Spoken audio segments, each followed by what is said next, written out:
Hi everyone, you're listening to the Vialucci podcast, uncensored and completely unedited discussions about life and everything in it. We hope you enjoy the show. Hello, John. Oh, hey. We're going to warm everybody up for Halloween, John. Yes, we are. And before we start, I've got a really great announcement. I mean, if you've been looking at Netflix, I'm really thrilled to know that you'll be really thrilled to know that the uncut, proper formatted Halloween 3 season of The Witch is now available on Netflix. It's what we've all been, the nation has been crying out. It's never been shown uncut or in a properly letterbox version in the UK because, you know, most video versions are formatted for 16:9. But I noticed this. Somebody announced the Netflix watch party, and I quickly went on it, and now suddenly said, "Oh, God, fucking hell, great!" So it's so that's good. And they're showing the original 5 Halloweens, like Halloween 1, 2, 3, 4, and 5, the Return of Michael Myers and the Curse of Michael Myers. But Season of the Witch, which is the cult film, which was a standalone film that kind of so-called failed the thing. It's now available. And it's great to watch. I mean, it's worth catching. Looks good on Netflix, and Is that on there now? Is it? It's on there now, and I've watched it several times already because I was skipping through it to see have they got that bit in that bit? I thought yes. Oh, and thank you for our hats. Oh yeah, you're welcome. Hats. Well, this is part of the deal of what we're going to do today because these are official merchandise hats and my T-shirt. If I just stand up. Careful. So people listening at home, we've got, I'm not wearing mine because where's yours? It would glue to my head with all the hair gel.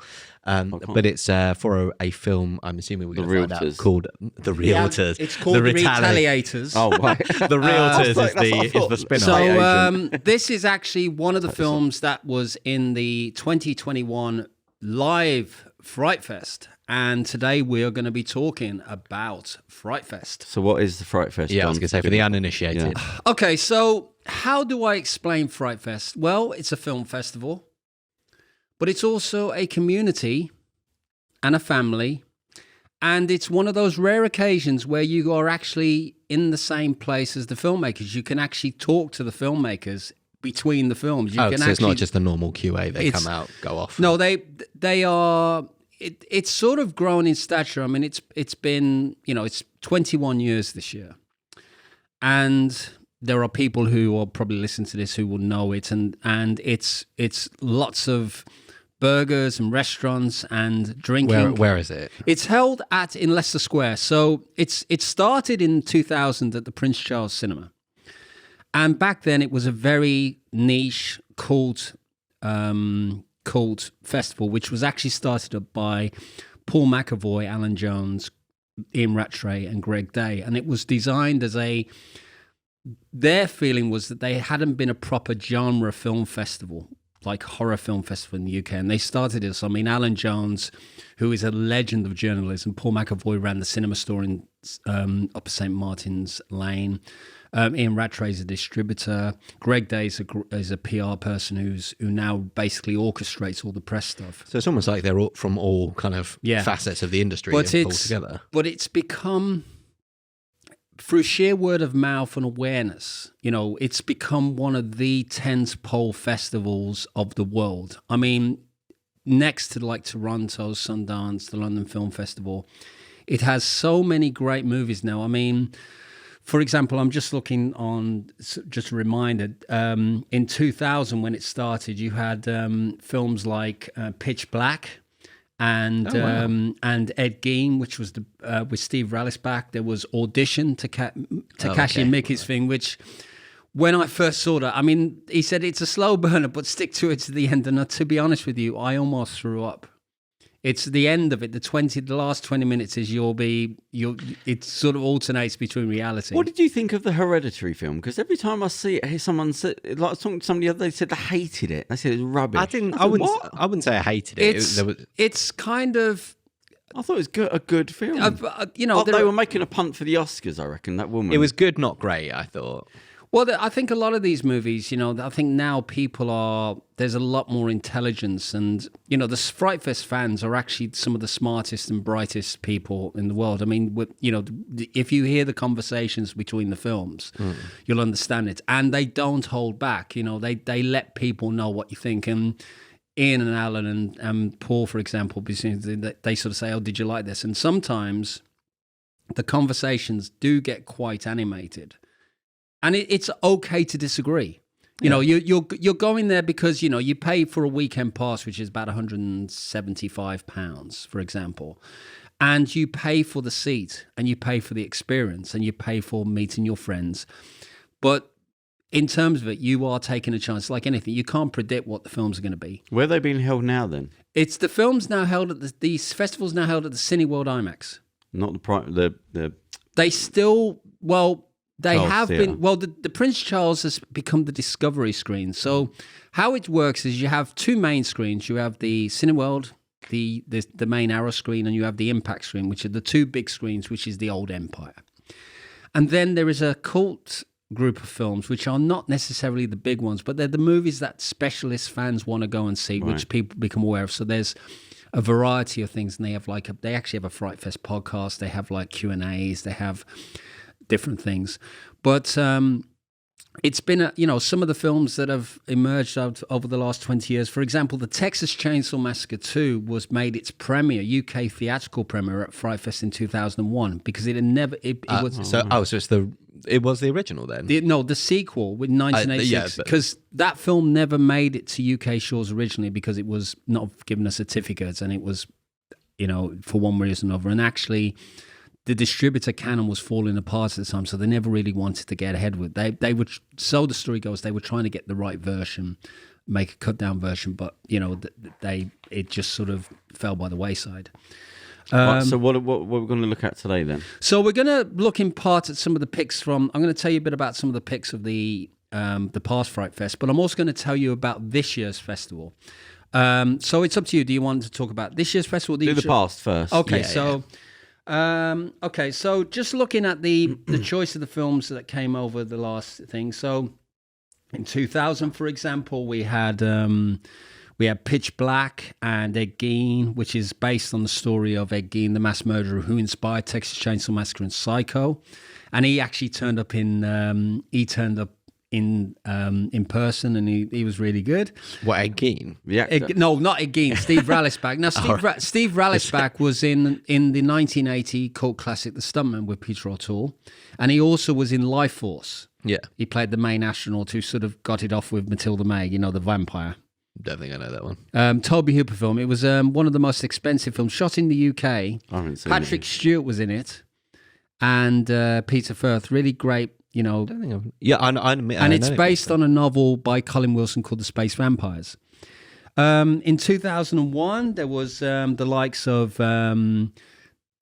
likes of Scary Movie 2, The Devil's Backbone, which was Guillermo del Toro's first major film, which I loved and was actually, I thought was better than The Sixth Sense.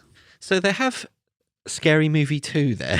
So they have the spoofs as well as, because that's not, it's not, that's a really weird choice to me because it's not a horror comedy in the same way that, say, American Werewolf in London has some really funny bits in it, but it's also really quite scary and also very violent. You've got an out and out. What year was American Werewolf in London? That was 1981. Oh yeah, it's just out there, 70s. Yeah. Okay, so go on. Other films that arrived that time, there was Jeepers Creepers and Battle Royale. They emerged in 2001. Have they stopped making the Jeepers Creepers? I think there was Jeepers Creepers 3 was there, and then that was it really.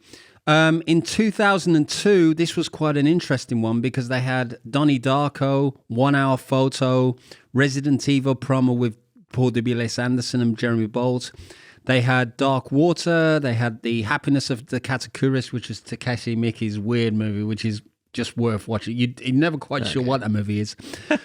Insomnia, actually, they had the Ted Bundy movie, which was with C. Thomas Howell. Sorry, just to wind that back, Insomnia, as in the Al Pacino. Al Pacino, Robin Williams. So that's odd. I wouldn't necessarily call that a horror film. I think that was actually the surprise film that year. They did it was, and Christopher Nolan, I think, turned up. So when you say a surprise film, what do you mean? Sorry. Well, sometimes they've scheduled a surprise film. You don't know what it is. Oh, I can see. Right. So, for example, the film Buried with Ryan Reynolds, that was a surprise film they put in there anyway. So moving on to 2003, they had the surprise film in 2003 was The League of Extraordinary Gentlemen. I mean, again, that's not really a horror. I know it's taking a horror I think they're character, running out of films. Yeah. They had the last horror movie, which was like a kind of video thing, a bit like a serial killer, a bit like Man Bites Dog. Okay. Shot around Woolston. I just feel like if you give your name, your film the last horror film, it's like, come on, it's not though, actually. And then the final two films that did emerge, Eli Roth's Cabin Fever. Okay. In 2003. And then the final film was Rob Zombie's House of a Thousand Corpses. I've heard of it. I've heard of that, yeah. Because he did some Halloween because they've got the new Halloweens now, haven't they? Yeah, Halloween Kills is out this week, actually. But didn't he do a reboot in between the... Yes, he did Halloween 1 and 2, which nobody liked. It had Malcolm McDowell as Sam Loomis. But the trouble was it went down like a lead balloon, whereas the Halloween reboot, the one that John Carpenter did with recently, which was the David Gordon Green, is fantastic. It's a good thing. Other films in the 2004 thing were, they had, what else we've got here? They've got Hellboy. Okay, good. Hellboy and Ron Perlman and Selma Blair and Rupert Evans all turned up for that in 2004. They had... what else did they have here? They had The Hillside Strangler. They had The Machinist, which was the film with Christian Bale. Yeah. Is that when he lost all the weight? Yeah, and that was actually shot, although it's set in Los Angeles, it was shot in Barcelona. Oh, okay. You wouldn't even believe. I mean, everybody was sort of saying, well, what is that? They had Creep with Christopher Smith and Franco Potente, who was in Run Lola Run. Is that the one where it's London, like an abandoned underground line? Or? They had a screening of they had the Toolbox Murders remake by Toby Hooper, which was actually good fun. I mean, it was a remake of a 1980 film, which was an exploitation about people. He used drills and stuff. Nice. Set in a building. But they had a special screening of Profondo Rosso, which was Dario Argento's 1970s film with David Hemmings called Or Deep Red with the UK title. So we're now into... 2005. Now, this for me, John, you're gonna have to. We can't do every year. No. Okay. No, I just realised. No. I was just saying some of the highlights. Okay, so actually, I'm coming to one of the highlights. Good. In 2005, George A. Romero turned up for the premiere of Land of the Dead. Okay. In person. So they did a special day of Night of the Living Dead, Dawn of the Dead, Day of the Dead. How old is he now? Well, he's dead. Oh, he died. When did he die? A couple of years back now, wasn't it? 4 or 5 years ago. What's he like? He was very friendly. I mean, the great thing is when he turned up, he's a gentle giant of a man. Right. And I think he was one of the most intelligent horror directors. I mean, along with David Cronenberg and John Carpenter. I mean, he genuinely gave some... If you watch his films, he actually had some really intelligent performances. If you look at Laurie Cardile in Day of the Dead or some of the... Dwayne Jones and Judith O'Day in Night of the Living Dead. And he wrote really interesting characters. What was the last film he made then? I think it was one of the Dead films. Yeah, there was the Diary of the Dead, wasn't there? That was the found footage one, which I did. He wasn't part of that, was he? Yeah. I thought that was like a student film. No, I think he was... I don't know if he did he direct that, John? Or did he... Diary of the Dead? I think he might have. I'll have to check that anyway. Okay. Cool. Just moving on, going up to more up-to-date things. Spit on Your Grave remake in 2010. The Loved Ones, which was a really great Australian movie. Okay, I don't think I know that one at all. Horror? Yeah, horror film, yeah. What else? Just going for the other things. They had the remake of Fright Night and Troll Hunter. The remade Troll Hunter? Yeah. No. What? The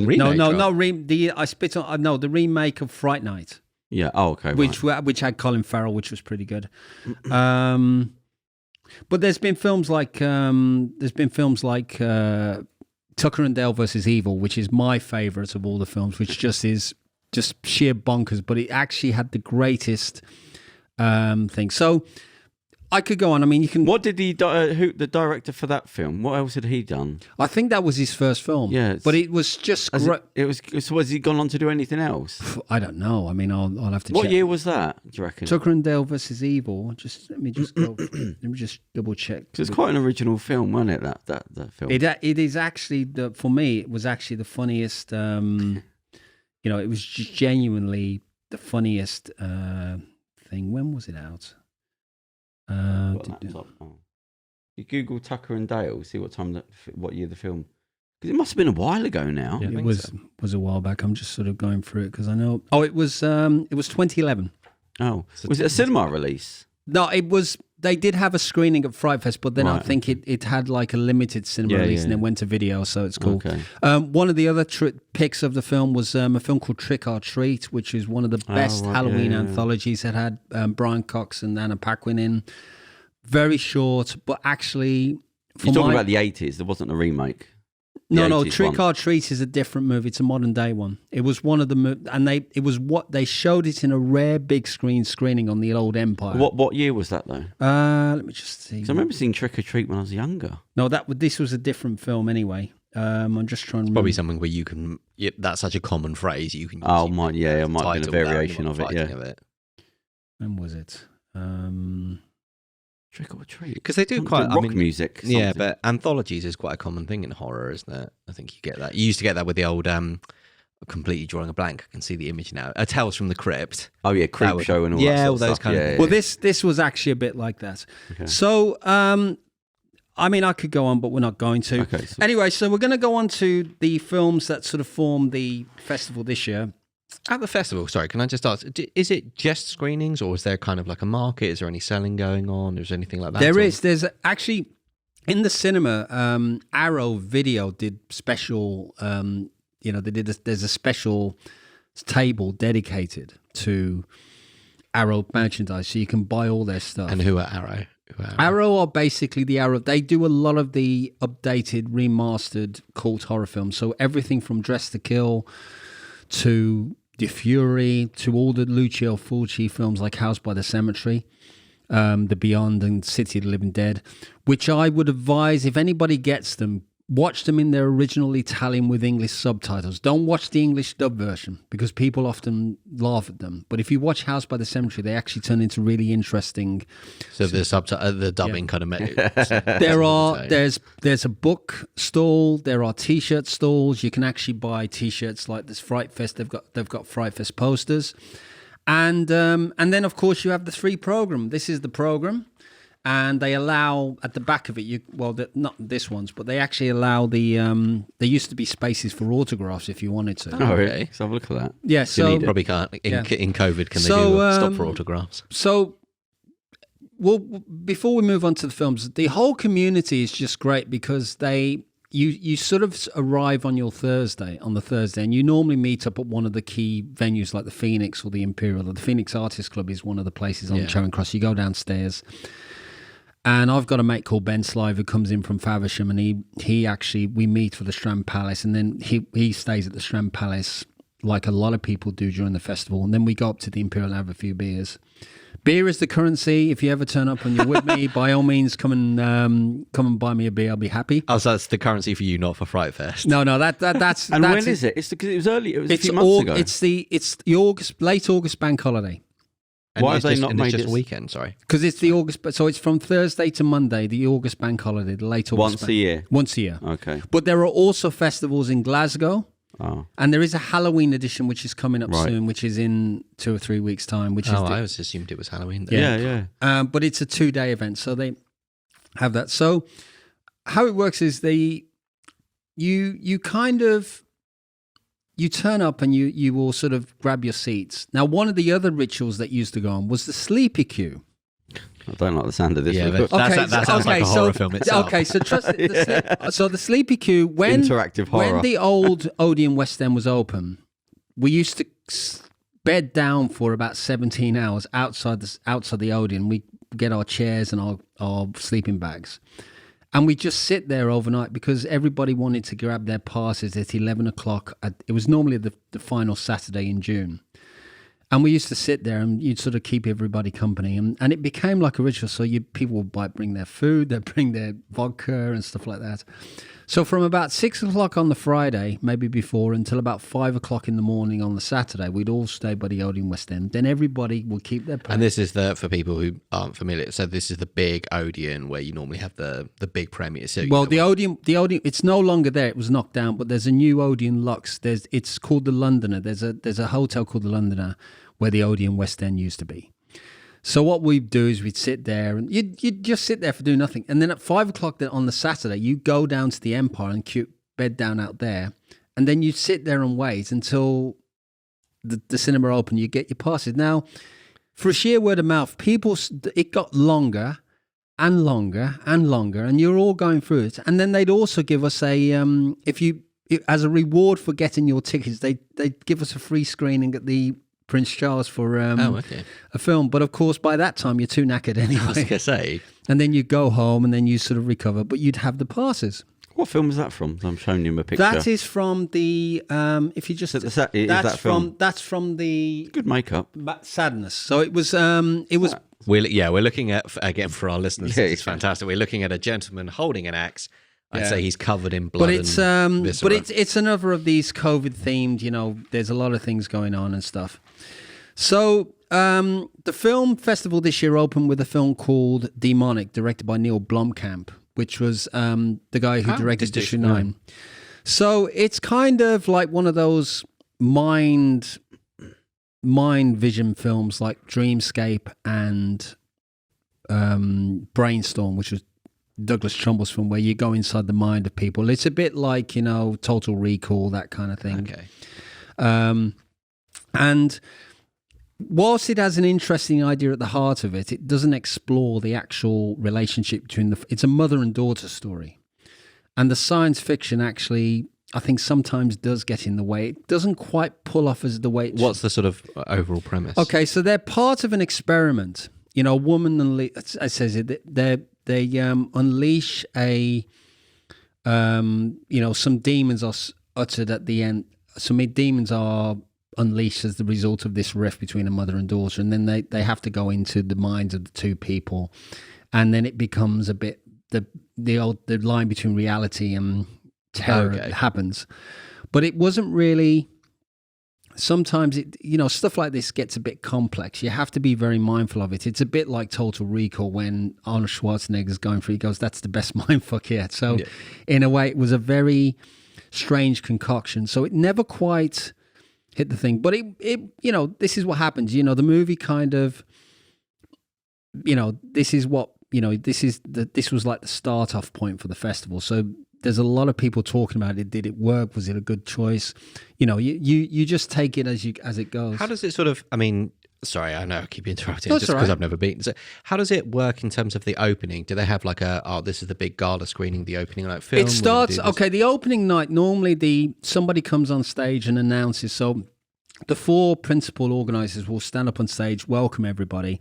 They'll of course say, we want to welcome the Frightfest Virgins. Okay. So the people who've never been before. So is there anybody who's never been here before? The people who are the Frightfest Virgins, can they all stand up and so like that? So, but the truth is the community is good because they'll support these people and they become embraced. So you have Lee Lanyard and you say, look, talk to people. And the people who are sitting next to you, they're the people you'll get to know. Then you go to the pub or you do that. And there was about 3 or 4 people I met who were like in the pub, and there was one person. There was a lady called, I think her name was Amy. And she was standing by herself, and there was about 4 or 5 of us. And I said, "You all right? Come and join us." So we just chatted. There was a couple more. How many people were there? Like in general, like what's the kind of number? It could be, when the old Empire was on, it was about 1,500 people in the cinema, in the single screen. Turning up for the whole thing? For the whole weekend. Oh, okay. And there was a lot of weekend pass holders. You could, of course, have the option of buying day passes and single tickets. Oh, okay. And then, but then now with the Empire, it's kind of in 2 screens. So I'm trying to remember how many people there are, but a lot of people tend to go for the weekend pass because they know that if they're going to make the whole festival. Yeah. But there are people who can maybe only make 1 or 2 days, or maybe the last day, and they'll do it. Right, so that's that film. So what's next? So moving on, the next film is a film called The Kindred, which was about a woman who kind of a woman's involved in a car accident and left in a coma. Now, this is one of those things, bump on the head things that sort of you kind of know once it happens, you're thinking, well, obviously something's not quite right here.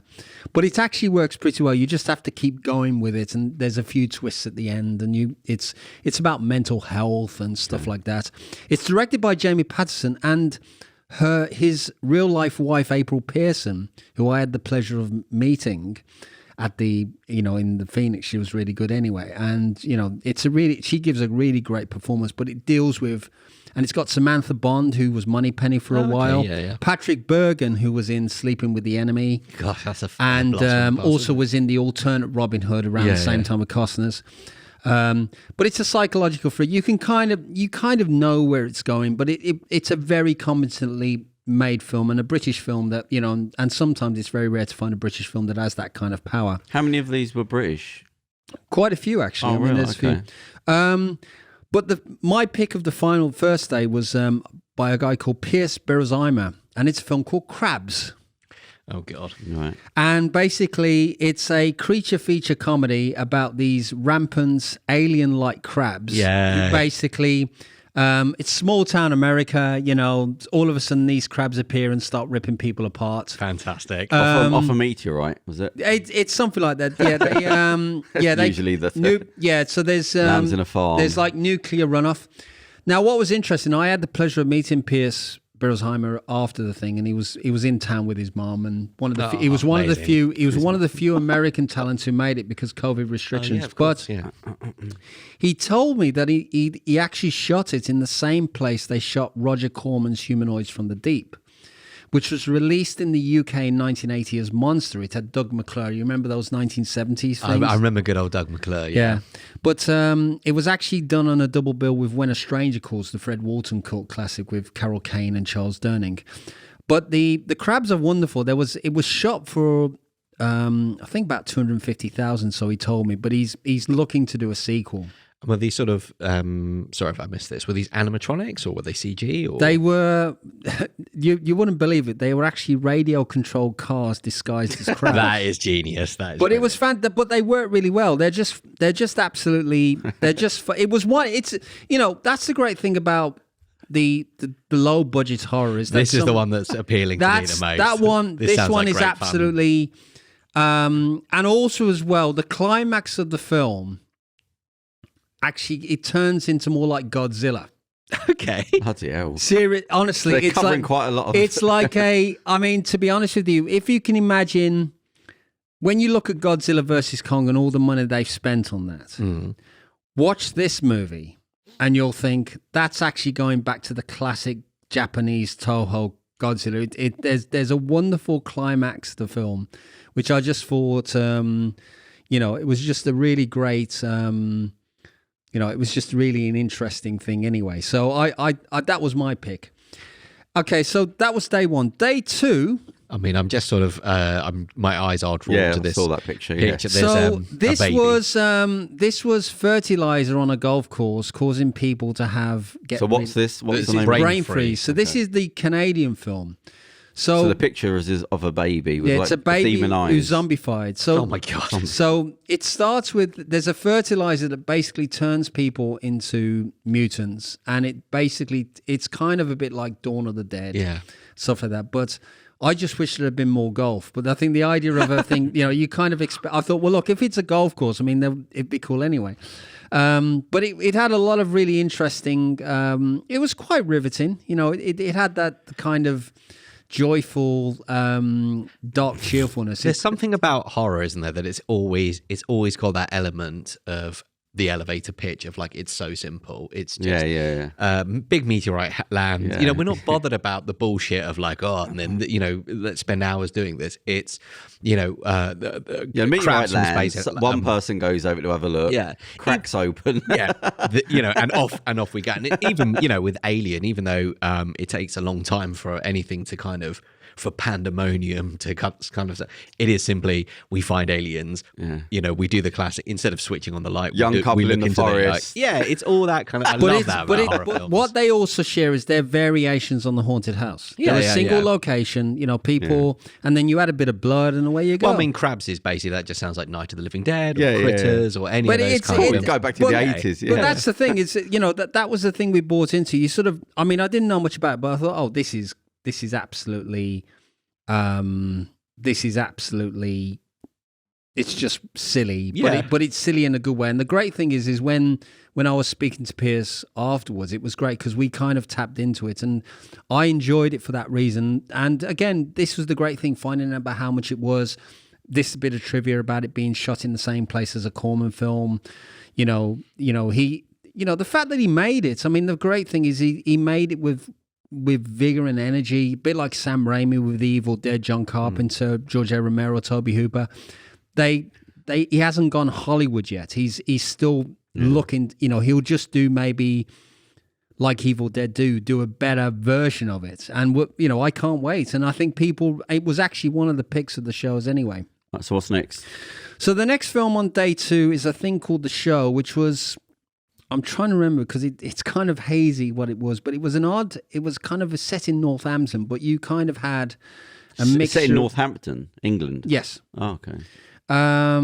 Strangely haunted town. I'm trying to remember, I'm trying to remember what it was, but it was a kind of a like a hodgepodge of various ideas, but you kind of had to, you were trying to focus on one thing or another. I mean, the fact that you sort of, without being unkind to the makers of this film, because it's the fact that you're kind of struggling to recall it suggests it's maybe not. It's always the things you can't remember that maybe that's almost worse than being... stick to the films you do remember. Okay, so the next one after that was a thing called The Exorcism of Carmen Farias, which again was another exorcist. Let me know if they're American or British. So what's this one? This one is from Mexico. Oh, okay. By a guy Subtitles? called... yes, okay. By Rodrigo Fraliga. And it was again, there's a lot of... they go to a haunted house, and there's the psychological and there's scares and stuff like that. Oh, so it's not sort of a redo of Exorcism of Emily Rose. It's not sort of. It's probably a variation on the theme. I mean, the thing is with anything with the exorcism, and because there's so many of the exorcism, I think people are trying to. But as I say, the Exorcist still remains. So we then get to probably what was probably the worst film of the festival. Apologies to the listener. So apologies, but this did, It's fine. Okay, so this was a film called The Changed, and it was kind of like The Changed. and it was like a COVID. What nationality? American. Okay. It was a COVID-19 version of, and the filmmaker came on and he said, well, it's kind of like Night of the Living Dead and Invasion of the Body Snatchers. The problem is, I would rather watch Invasion of the Body Snatchers and Night of the Living Dead than watch this, because there's been... He said that before the film started? He said that before. You don't do that, though, do you? You wouldn't say that about your film. The biggest issue I had with it was, I was not alone in my opinion about this. This is actually what a lot of people who attended the festival is about. So the other thing I like to say is all these kind of opinions are actually varies. A lot of people will say the same thing. Yeah, I mean, what some people like is not. So the problem is there's been 4 versions of Invasion of the Body Snatchers. There's been the Jack Arnold one. There's been the Jack Arnold one from 1956. There's the Philip Kaufman classic remake from 78. Is that the one with Donald Sutherland? Yeah. There's Abel Ferrara's Body Snatchers with Gabriel Anwar in the 90s. And then you had the Daniel Craig, Nicole Kidman thing, The Invasion. Which wasn't so great. I remember that, yeah. So the problem is it was kind of, it just didn't add anything to the mix. It didn't do anything with it. It had its moments. I mean, it was Tony Todd who plays Candyman, who he kind of says, they sort of hold him in a chair at one point, but it just didn't have anything in it to suggest. What's the sort of? So it's basically something's taken possession of the city. There's a virus. There's something that's sort of turned them into it's a bit like Invasion of the Body Snatchers. Everybody, and you can't see them. You don't know. It's sort of the hidden threat, and everybody becomes or something like that. But it just doesn't, and basically the film basically takes place for the most part in a house where these 2 people are trying to decide, whether to go out and do that. I see. Okay, right. And then somebody comes in and there's, somebody's gone out and they're trying to let all manner of people back in, and then people are standing outside. So it's kind of things like Invasion of the Body Snatchers. So it's almost like, who do we let in? Who do you trust? Can you trust them? Like elements, it kind of adds the touch of the kind of the atmosphere of Assault on Precinct 13, the 1976 version.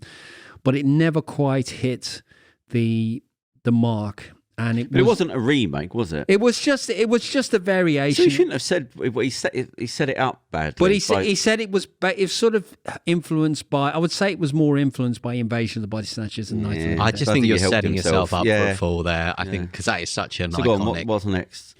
Okay, so the next one is a thing called Broadcast Signal Intrusion, where this guy becomes What country? It's USA. Okay. And it's about a guy who basically becomes obsessed with hacking in broadcast signals, and he becomes obsessed with this whole, trying to trace what this tape says, this kind of signal. And there's some kind of, forgive me if I'm trying to remember, but it's one of those things that, as I say, some of these films are just hazy.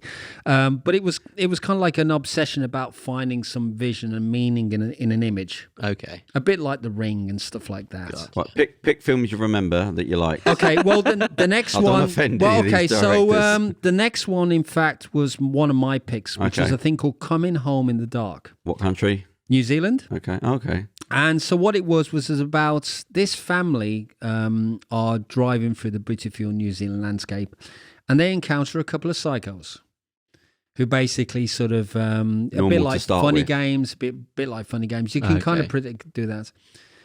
And it starts out like you think, okay, this is a bit like Wolf Creek. It's a really uncompromising thing, and it does something in the early. I'm not going to reveal what it is. If you've seen the film, you know what I'm talking about. But there's a bit of a shocking moment very early on where you just think, just when you think, oh, this is going to go the same way, something just punctuates the air. But the truth is it's actually about, there's a few revelations about the actual family, Okay. which are actually brought out because of this kind of experience and this kind of bad moment. And then it evolves, and it's quite, in terms of where it goes, it does follow the same kind of thing as Wolf Creek. Are they ever going to get out of there? This is quite terrifying. And it's a very intense ride. It's uncompromising. It's quite brutal, quite shocking. And it was really the film that kind of, it just genuinely hit the right notes, but it sort of pushes the right buttons. Yeah. Okay. It's not an easy watch. I mean, it's probably one of those, there was a film a few years ago called Jack Ketchum's The Girl Next Door, which was about a girl who was about this family who kept the girl in the basement imprisoned. Okay. Right.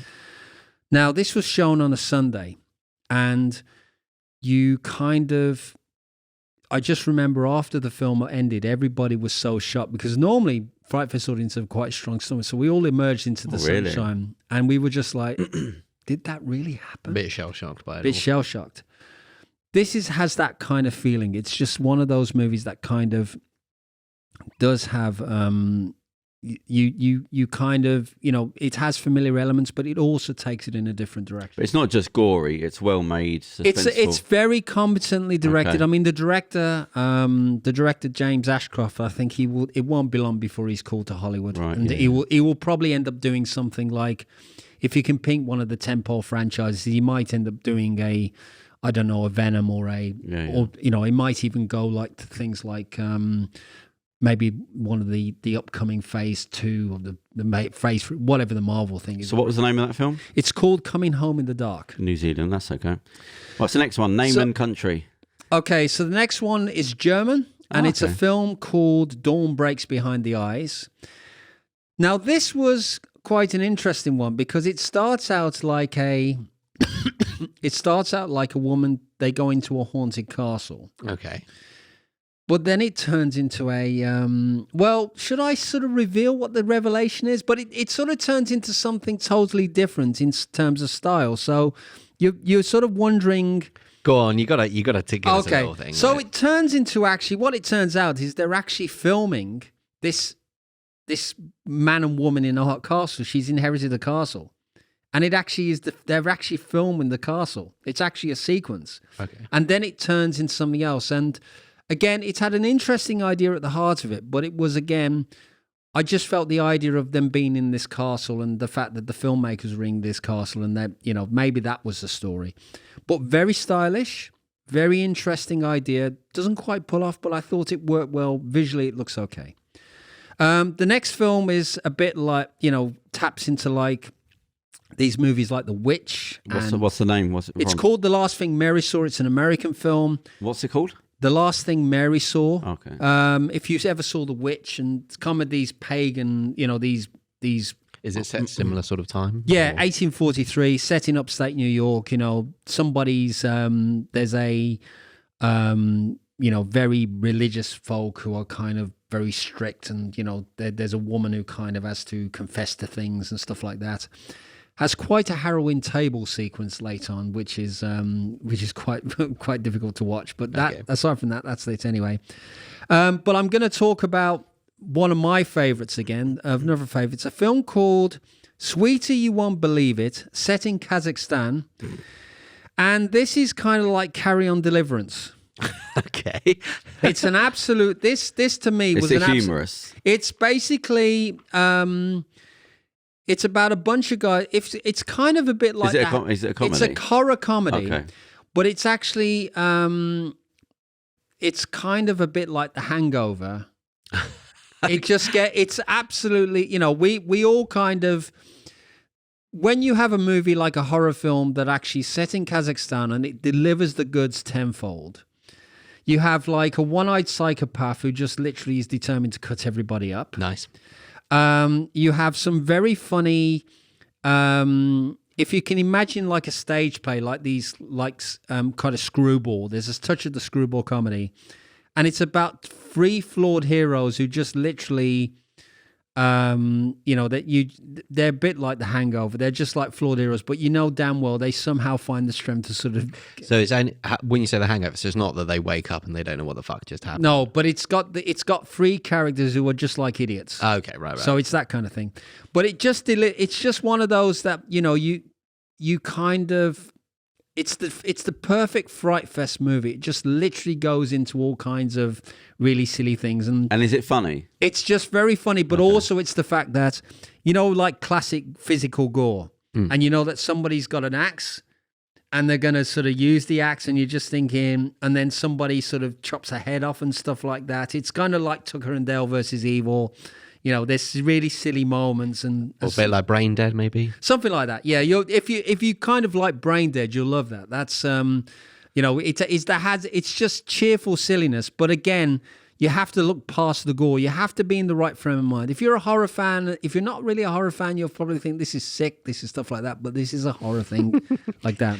I think sometimes when the violence is so silly, it's kind of not like Brain Dead is not scary. Yeah, because it's like watching a Tom and Jerry cartoon that's real. Over bloodied. I mean, for people not, Brain Dead is Peter Jackson, one of his early films made in New Zealand. I didn't know that Peter Jackson. Yeah, it's right. It was also really violent. its alternate title was Dead Alive. Oh yeah, that's it. Yeah. Right, next film, where's it made? So moving on, they had a Nicolas Cage film called Prisoner of the Ghostland. Okay. Which was to be honest with you, it's all I remember about it was a lot of shooting and a lot of various things, and it was kind of like Nicolas Cage in his wildest heart mode. Okay, fine.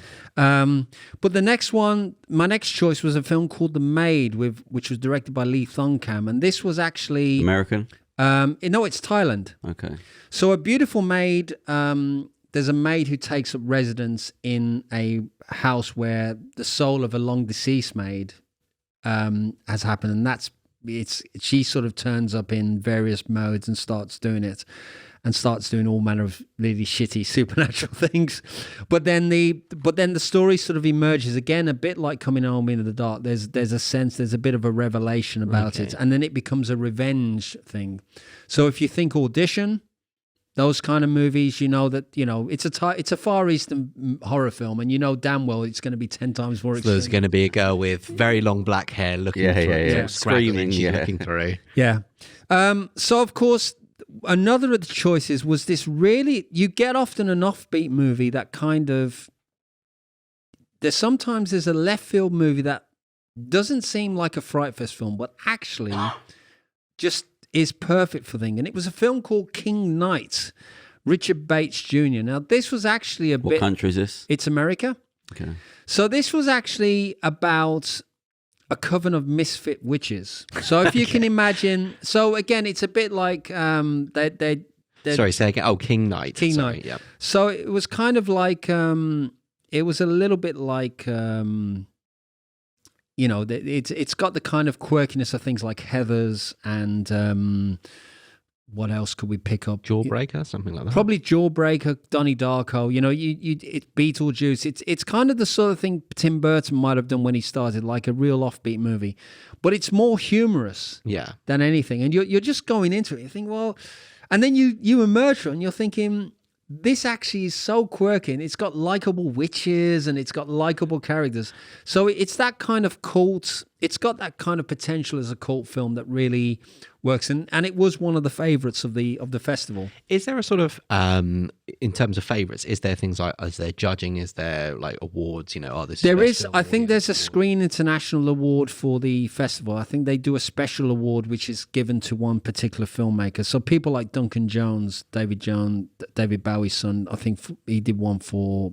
I think it might have been for Source Code or something. But there's no jury per se. It does. It's not like a festival like that. Basically, it's a festival for fans, by fans. You don't have like an awards ceremony. Even in the independent films, like London Independent Film Festival, Paris International Film Festival, who I'm connected with, they will have like a last night where they have a serious hit. So it's I think if you added awards to it, it would take something away from it rather than just being about fans. But I think no. But the thing is the awards are actually down to the fans.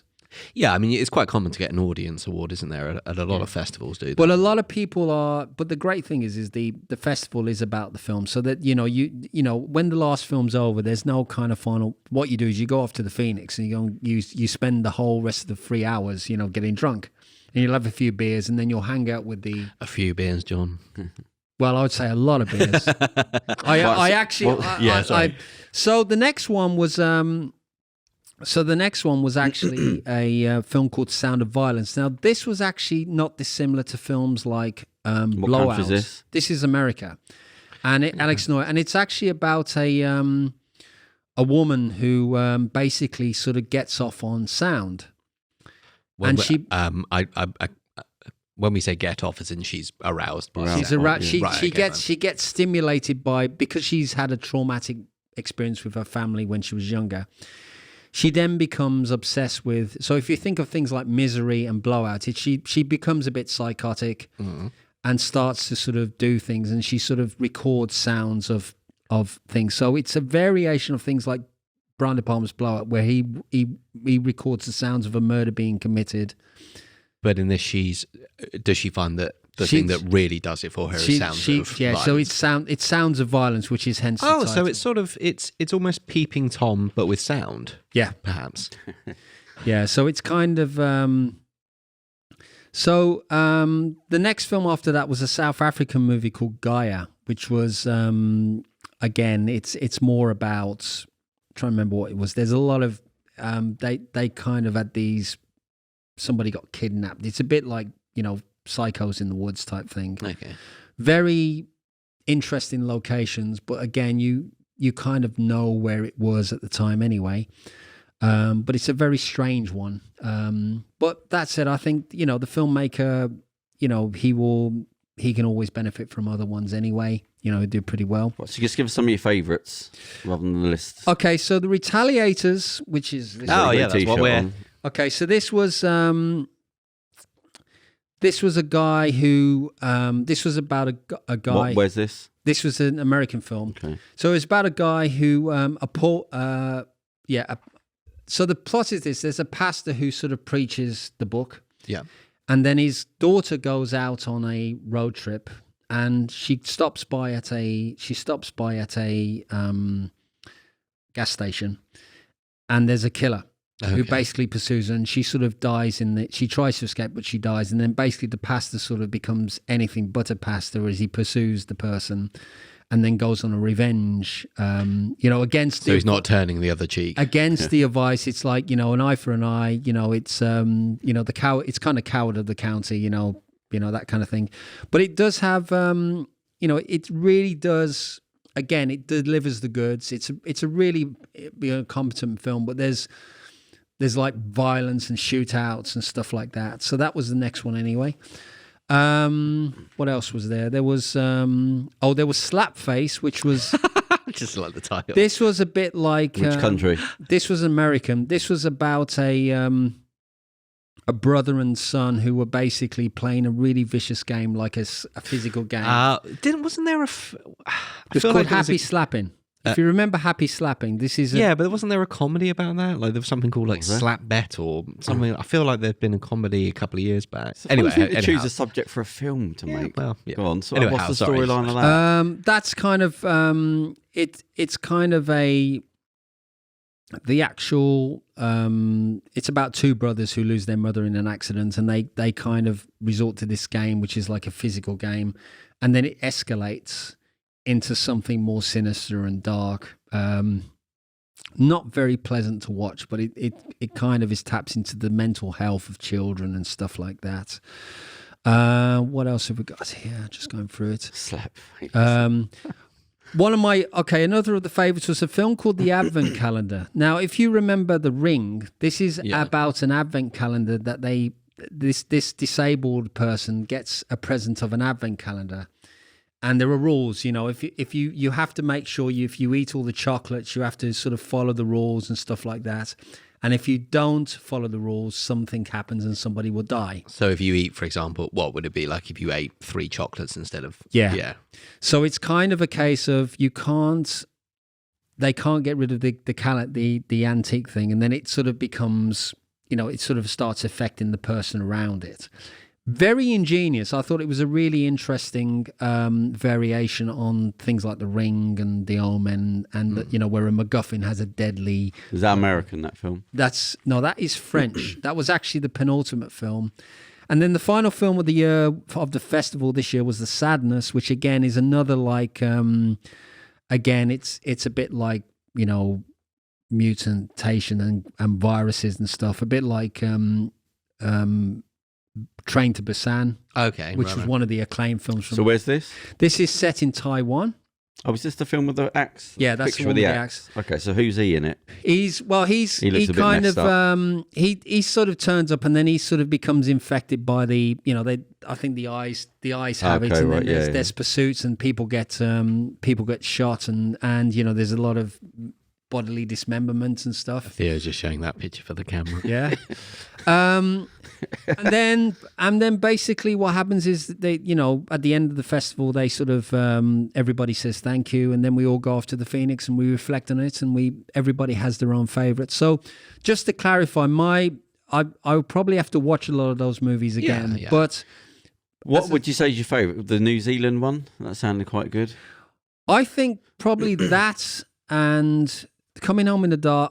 So just what's the name of the New Zealand one? Going through the movies that I did like. So going back to the beginning, The Kindred, Crabs, Brain Freeze, Coming Home in the Dark, Sweetie, You Won't Believe It, The Maid, King Knight, The Retaliators. What was the name of the New Zealand one? Coming Home in the Dark. Okay. Advent Calendar and The Sadness. So if people wanted to see these, where'd you get them?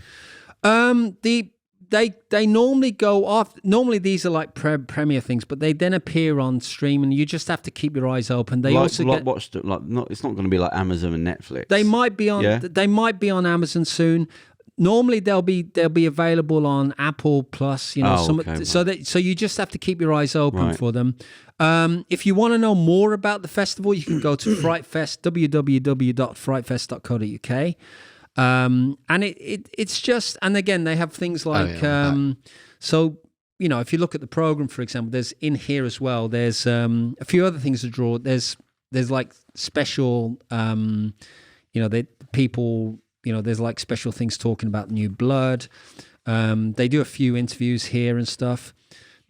Somebody actually sort of does a at the very beginning. And it looks like you can buy DVDs through this, is that right? Oh yes, you can. And then there's and then for example, they always invite one regular to kind of say what it means to them, what Frightfest Write an means to article in the me. magazine. Okay. So what the one coming up, is that like a rehash of this? No, Is it no, new it's films? they do an online event. They've actually done a sideline online digital event, which actually took place about a week after the festival. But they do have a 2-day event with brand new premieres. Oh, so new ones. it's a different one. So you're going to that? I'm not sure yet. I might be. Is it in the same place? I think so. Yeah. They do it over 2 days, and there's different premieres. So that's the actual August edition. Is there any big horror films coming out this? Well, Halloween? there's Halloween Kills, which is the follow-up to the Halloween reboot 3 years ago. Oh, hang on. So where are we now with this? What's the one where they set fire to the house? Is that one of the last ones? And he's in it? Michael? Yeah, that's Halloween. That was the last one. That's the last one. And then it just apparently... So he just didn't die? He never does. Well, Michael Myers doesn't die. You got to remember. On, eventually. Even though even after when they did Halloween 3, it was like bloody hell. The fans wanted him back. I mean, that's what because that was the plan, wasn't it? Halloween 3 was that it was going to kick it off as an anthology, and then the idea was that at the end of Halloween 2, spoiler alerts, Michael Myers is killed, and he's basically Sam Loomis basically blows him up in the hospital. So. But we know now fire does not work. Explosions do not kill him. So what happened? So the story goes, John Carpenter, they approached him. The second film was very successful. There was a bit of controversy because Rick Rosenthal, who was the director of Halloween 2, he was actually given the job by Carpenter on the back end of a short called The Toya. And Carpenter said, look, you've got to make this movie scary. When he turned in his cut, it was not deemed scary by Universal or Carpenter. So Carpenter actually went out and filmed various things. So he opened the scares. So he kind of, but the film was actually tightened up, and the editor Rosenthal had a great team. This is well known anyway. There's an interview in this John Carpenter Prince of Darkness book, which was a bit of interviews. So when it came down to do Halloween 3. John Carpenter and Deborah Hill wanted to do something different. They wanted to do a whole series of films that were actually different variations on the same theme. They wanted to do like they did with Halloween 3. They wanted to do like something set in a different town, Halloween Mass and stuff. Nigel Neal, who was the creator of Quatermass, he was connected to Halloween 3 at one point. A bit of Quatermass. But Nigel Neal, according to it, Tommy Lee Wallace, who was the production designer on things like Halloween, he actually became the writer and director, and they had a lot of disagreements. The draft was not particularly good, apparently, and Nigel Neal, apparently, the story said that he didn't like the act, he didn't like the, he didn't care about the audience, and I think there was a conflict of interest. So Tommy Lee Wallace took over. And if you watch the film on Netflix, if you watch it as it is, it's actually it's a pretty good, it's a pretty good Halloween film on its own, because it's like, it's got a great score by John Carpenter and Alan Howarth. Does it have the dun dun dun dun dun dun? No. But it's got a great. Oh, come on, that's got to be the only in there. time. No, the only time it appears is the lead character Dan Chalice. He's sitting in a bar, and they actually have an advert for Halloween. Okay. Followed by the big giveaway at 9. Now, the big giveaway is not, I'm not going to give away here. You have to watch it, because it's actually about, the story goes like this. There's, at the beginning of the film, a guy's running in the dark in Northern California a week or so before Halloween, and he's clutching a Halloween mask, and he's pursued by a car. And in the car are two suited men who are determined to kill him. He goes to a gas station, and he says, they're coming. The guy, this gas station attendant, drives into the hospital, and this is where you meet Dan Chalice, who's the doctor. And then all of a sudden, this guy says, they're coming to kill us. They're going to kill us all. And then one of these suited men comes in and basically sort of gouges his eyeballs out and then kills him, and then sort of burns himself to death in the car park. His daughter, Ellie Grimbridge, turns up, and basically him and Dan Chalice go down to Santa Mira, where these masks are being made, and they meet the mysterious Conal Cochran, and it's an Irish town. And it's a little bit like, I suppose, it's got got the tone of Invasion of the Body Snatchers. Not in terms of what the Body Snatchers are, but it's in a way, it's the style of it. It's a small town thing, and it works really. It works on its own terms. So you can't go into it thinking it's another Halloween. Yeah. You have to go into it thinking, treat it as a separate story. It's a shame they can't, because it's a shame they can't take Halloween off the title.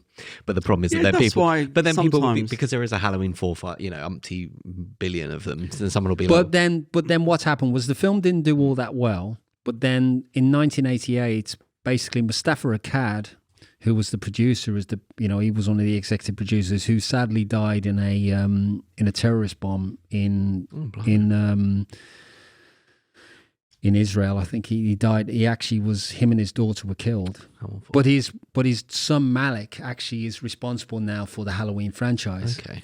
So basically, John Carpenter basically sold the franchise the rights, and he makes a lot of money from it. And then in 1988, they said, well, the fans didn't want a separate kind of Halloween, so they brought back Michael Myers for Halloween for the Return of Michael Myers. And then, of course, it's now gone back. And then with the Halloween reboot, it's like all the sequels from 1970, 81 onwards, they didn't happen. He just, because it's even 2, isn't it, that they're erased, because they're not related now. But he sets basically, it's as if the last few sequels haven't happened, and it's as if Michael Myers has been incarcerated for 40 years. Mm-hmm. And then you have Jamie Lee Curtis, who's determined to become, obsessed because with... they killed her off in one of the sequels, didn't they? Was it Resurrection? I think it was it was Resurrection at the very beginning, and then she was in like Halloween H2O, which was the one. She was in the last one, though, wasn't she? Yeah, but that's this new reboot. So they did all of the, how many? Because there was... Oh, just rebooting.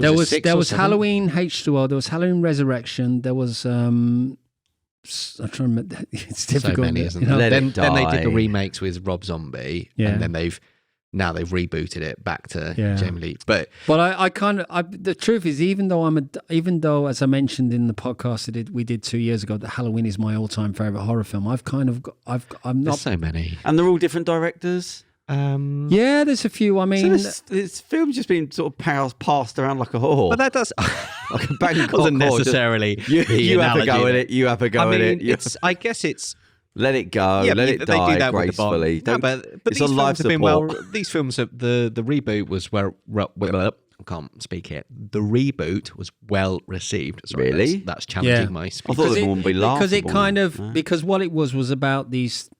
I think it's plays like a greatest hits. I actually went to the preview screening of it at the View West End, and again I was sitting there with one of my mates from Frightfest, and we were watching it, and we were just sitting there like, because certain shots, like Jamie Lee Curtis is the daughter actually is looking at the granddaughter is actually looking out the window, and Jamie Lee Curtis is standing like Michael Myers in the first film. Oh right, yeah. But the kind of idea that that when you see certain elements, it just gets back to the creepiness and the actual straightforward horror. There is humor, but it's gone back to kind of the straightforward style of the original film. Who's in? Jamie Lee Curtis is in the new one now. She is, yeah. Oh, she is. Is it part of a trilogy, or is it just? Yeah, this there's Halloween Ends. I think there's basically Halloween Kills now, but I think, as I understand it, there is a brand new film which is being released next year called Halloween Ends. Halloween Kills was actually going to be released last year. Oh, okay, right. But they announced it on the... It's almost there's just a rolling reoccurrence of making Halloween every year. Yeah. That's too much. But it's like what happened with... If you take Friday the 13th, in 1984, they had Friday the 13th, the final chapter. Okay, so from Paramount Pictures... Does Friday the 13th predate Halloween? No, it was made 2 years after Halloween, and the reason is, if you want to know something, I'll let you into a little thing. Victor Miller admitted that he was doing kids films with Sean Cunningham.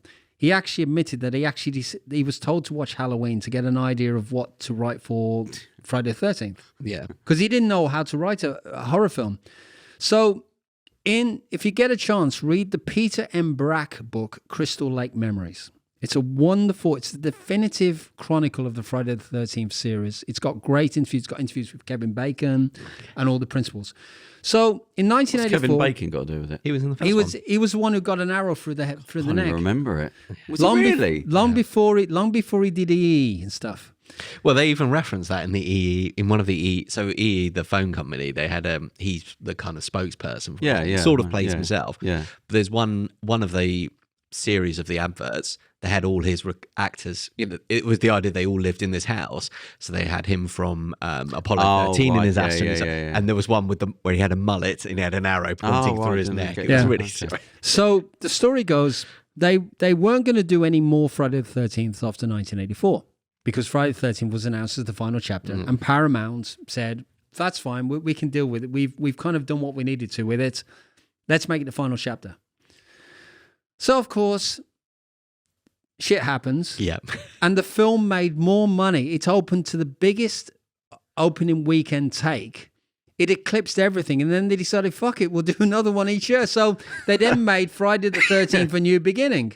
Because, the audience decided, well, look, if the audience wants it, then why stop? It's a bit like the Saw films, isn't it? That those guys making more. Because that's the thing. It's like if you have a formula or you have a specific kind of idea, it's like with the Marvel films, for example, or Star Wars, or Star Trek, or a James Bond, they'll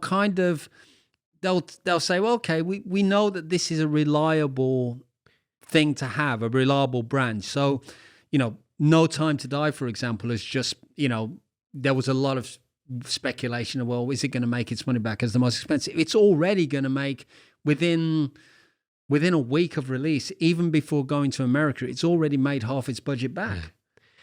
They've kind of, it feels like they sort of benched Friday the 13th. There hasn't been one. The last one was what? Freddy versus Jason, I think? No, that they did. Paramount did a remake, Platinum Dunes, which is Michael Bay's company. Oh, right. So Michael Bay, he did things like Texas Chainsaw Massacre, and he did the reboot of that. But here's a bit of interesting trivia.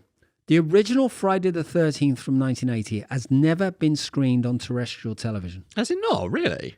Never. I've never known it. It's the one film they've screened on Film 4, for example, they've screened the remake. But I can't recall. It's the one horror film, the one classic horror film that has never been screened. It's been screened on satellite. Yeah. But I've never actually seen it on ITV or ITV4. There's no reason. It's not costly. Wouldn't be. But it'd be cheap. Yeah, but the crazy thing is Halloween's been on TV. Yeah, but I would normally put that on. If I've always had this this vision that I can imagine an advert tonight at 10:30, and you'd see like the. It's been on BBC a few times, hasn't it? Halloween, I think. Halloween's been on BBC and ITV. Yeah. It's been on BBC. I mean, Alex Cox with Movie John, he actually did it as a special Movie John special. But I don't know if anybody can clarify this because I'm they used to have that late night Fridays, didn't they? They'd have a horror on like The Thing or something. Channel 4 would ITV. often. Channel 4 had for a long running horror strand. Even to the end, they would even do. Yeah, it rings a bell. Yeah. They would do sort of I can't remember what they called it, but it was basically an extreme cinema strand, which included the first terrestrial broadcast of Brain Dead. Yeah. So they would show films that were. The Channel 4 used to do a lot with that sort of stuff, didn't they? Like new. Well, films, their whole sort of remit and their whole kind of purpose is to push boundaries. Yeah, is that gone now though? That's still to a degree, but I mean, and to do things that maybe aren't necessarily mainstream. It's an odd mix because they also have things like the Great British. But also as well now, the horror channel. The horror channel has now become a dedicated channel on Freeview. So if you go on Freeview. So if you go onto Freeview, they do have a mixture of cult classics and stuff. I mean, Talking Pictures UK, for example, they do screen some cult horror films. So you just have to keep your eyes open for them. I mean, Horror Channel is very odd though because they also show things like Star Trek and they run out. Well, but I think up until about 9:00 they have the sci-fi thing. But then I noticed that, in fact, a lot of the titles that are on that I've seen on Friday, suddenly you turn up and you'll see something like The Greasy Strangler. Another of the films that sort of stood out, which I remember had this extraordinary reaction, was The Human Centipede, the very first film, because Tom Six, who's sadly no longer with us, he died. Is he dead? I think so. Yeah, I think so. Let me just check. Didn't South Park do a parody of the humans? I'm sure plenty of people did a parody of Human, because it almost seems like a parody. For those not familiar, and I'm sure you probably are, the premise of the Human Centipede is that there's the first one. This is they kind of become a bit ironically snake eating his tail. Oh no, no, wrong. I don't know where I got that. I apologise for that because he's back alive. Tom Six is the reports of his demise greatly. Exaggerated. So the premise of it is that it's the classic thing. People turn up at a house, well, we're lost, we're stuck in the woods kind of thing. And they wake and they're drugged and wake up in his lab basement, and he's basically got this weird obsession / fixation that he wants to sew them mouth to anus to one another in a row, believing that they essentially form one giant digestive system. You've reminded me of the South Park episode. I have to apologise. It's in fact the guy who played the Doctor of the Human Centipede. Dieter Laser died, not Tom Six. So Tom, if you're watching, I apologise. The South Park episode it's the Human Centipede, and it's Steve Jobs. Oh God, he wants to. I can't remember now. But he does basically the same thing. He wants to put one of the kids' anus against a man's mouth, that, and to make an iPad. That's something just horrendous. Horrendous. It is. I've never seen the Human Centipede. I've seen clips of it. Or the Human Centipede. Or the Human Centipede. But going back to it, I remember because Tom Six, he always came on with a Panama hat and a white suit. I'm going to have to be careful of that to get my fucking facts right. Oh shit! You've already killed him once. No, I won't do that. As you're doing the Frightfest festival special, do you want to give us your award for the movie? What's the one film, John? What they should go and see from the 2021 Frightfest Festival? What are you going to give it to? I will probably say Coming Home in the Dark. That's the New Zealand one. Yeah, but I'd also recommend the Advent Calendar as a close second. All right, you can't have any more than that. I'm going to look that up. All right, okay, all right. It's Coming Home in the Dark. What year was it made? Just now, I think. They're all new releases, are they? Yeah, they're all new releases anyway. I mean, given the sort of tolerance of people who go to Fright Fest, because I'm sure they're fun. Has there anything, and you mentioned that, I think there was one film you mentioned here that was a bit like, ooh, had to kind of think, soak it up and kind of digest it, as it were, mixing metaphors here terribly. Has there ever been anything that's kind of been, that's almost caused uproar? People have been like, that is too disgusting. There was, Uwe Boll had two films. Uwe Boll had two films in the festival, Postal and Seed. Now, Seed has this rather intense, brutal moment where this character called Seed, it's all done in shot. There's a woman there, like an elderly woman, and all it is of him taking a hammer and he bashes the head that side, bashes the head that side. Speaking to the mic. Bashes the head. Is this a short film? This is a feature film, okay? So he bashes that side, that side, that side, that side, that side, okay? So just against her temple constantly. Yeah. And it's just literally in camera, and it just literally kind of, it's just a crazy,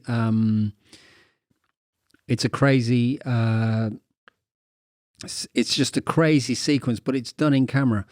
What is significant, they did this film called Postal, which is based on a game.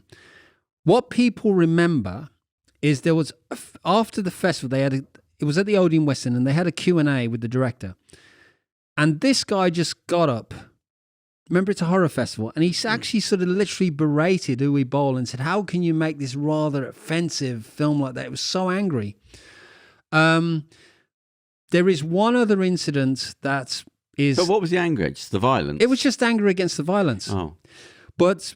Is that the one where it's got Osama bin Laden in it? It's kind of like that. You see a plane crash into the Twin Towers. The opening scene is you see the plane physically. It's a visual effect, but it's actually done like that.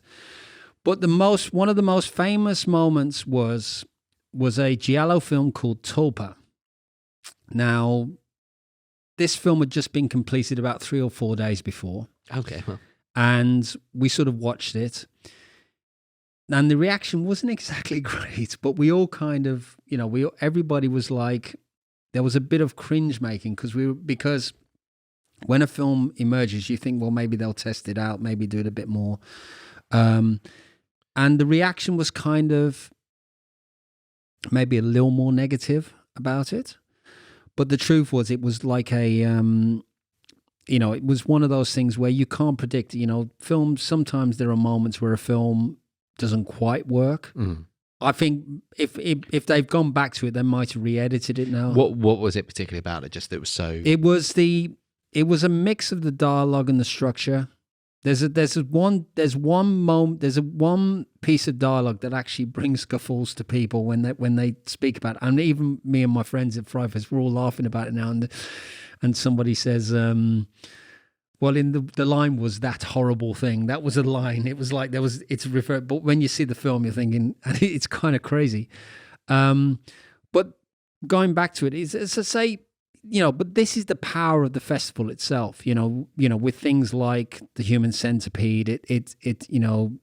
I mean, he's done 2 films like that since, and I'd be interested to see what Tom Six does next. It's a great thing. I think that. It was such an unusual, because it was like a David Cronenberg film. It was kind of when you first saw when somebody said to me, "Have you seen this Human Centipede?" Yeah. What do you think? I said, "Well, it's kind of unusual thing like Dead Ringers and stuff." And but also, that's one of the other things, you don't forget Tom Six, and chances are when he turns up at the next festival, when he does, he'll be in the same kind of suit, because you remember the flamboyance of it, and he gets away with it. That's what he does. But I mean, I've seen films over the years like American Mary, the Soska sisters, who did the remake of Rabid. And there's an extra on the DVD called American Mary in London, and people remind me that I'm actually appearing in that. Oh, it's an extra. And they always say to me, "Oh, John, you're in American Mary in London," because, and they were great. They're Canadian twins. And they're called the Twisted Twins, but they did the remake of Rabid, which is pretty good. If it's not dissimilar to,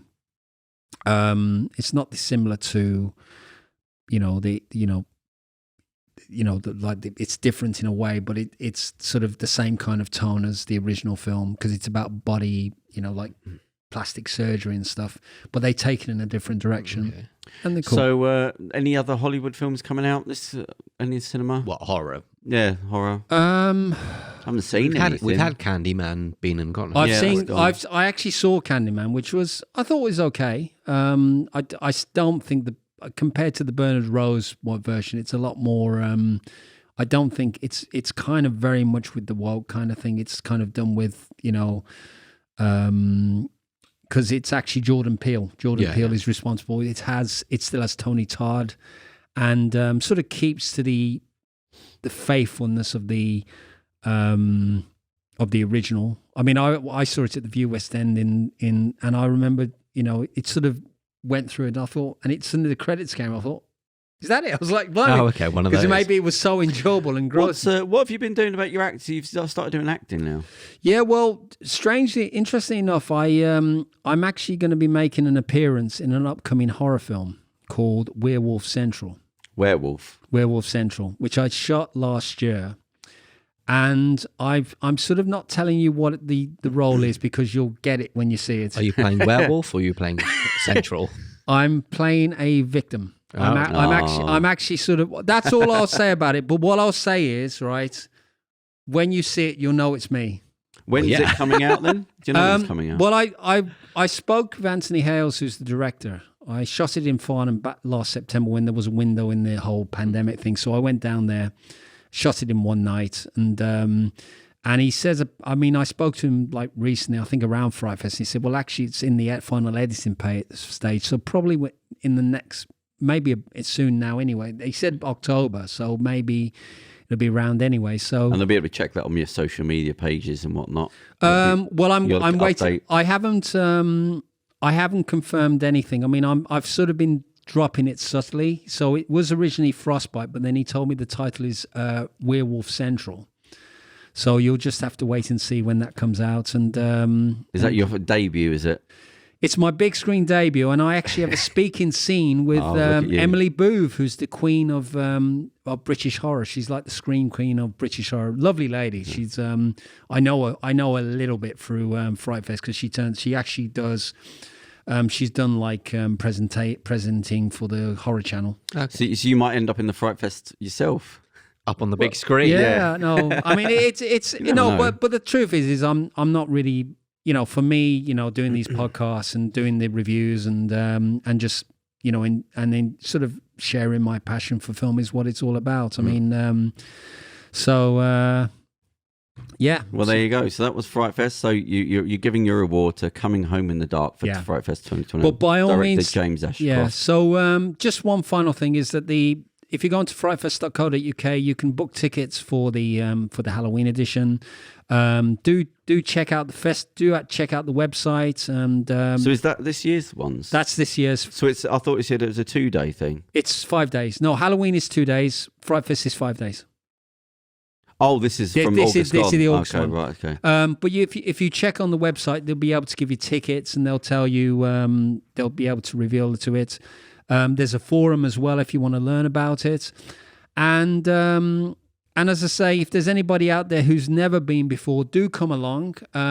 Do try and make sure you get your tickets in, but do ensure that you sort of keep your eyes open for when they go on sale for next year's event. The Fright Fest community will welcome you. I'll welcome you, and by all means, do sort of. So you'll be there next year. 9 times out of 10, I will be. So if you're there, just ask for John Higgins. Yeah. Well, I'm easygoing. I can there you do. go. All right. Well, John, thank you very much, mate. great. Good. Hopefully, we get to see the film soon, and we'll chat to you later on. Cheers. Thank you. Bye-bye. Cheers, everyone. Here's your story, let's begin. The water's fine, come on, dive in. The future's here, it's right before your eyes. Step by step, you're on your way. You're welcome to a brighter day. Don't you know it feels good to be alive? You could be larger